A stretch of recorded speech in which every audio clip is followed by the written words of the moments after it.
আসসালামু আলাইকুম। আলহামদুলিল্লাহ, অবশেষে জমি থেকে হেলেনের পিঠাপিঠিতে নিয়ে আসলাম বাংলাদেশি মিষ্টি কুমড়া। রং ধরছে অবশ্য, দেখবে কিনা জানি না, যদি কারো কোনো টিপস থাকে দিতে পারেন।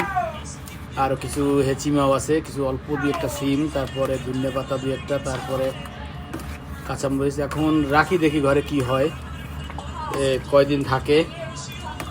এর মধ্যে ওজন বড়টার প্রায় 7-8 কিলো হবে, ছোটোটার 5 কিলোর মতো। নষ্ট হয়ে যাবে, এই জন্য নিয়ে আসছি ফ্লোরে। যেহেতু বৃষ্টি হচ্ছে না, আবহাওয়া খারাপ, তো করল্লা আছে কয়েকটা, বসে জুস খাওয়া যাবে। যাই হোক, আল্লাহ হাফেজ। তাইলে সবাইকে দেখার জন্য, ভিডিওটা দেখার জন্য অনুরোধ করছি। ভালো লাগলে লাইক দিবেন, শেয়ার করবেন, কমেন্টস করবেন। আল্লাহ হাফেজ।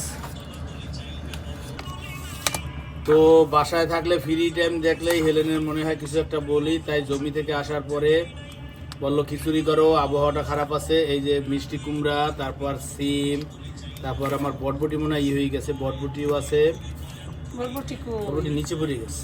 আর এই যে জমির আলু, ছোট আলু একদম, এই যে বটবটি, কাঁচামরিচ দিয়া একটু কি বলে পাতলার মতো করতেছি। এইটা আসলে আমরা গরিব মানুষ, তো গরিবের জন্য এটা করতে হবে, বুঝছেন।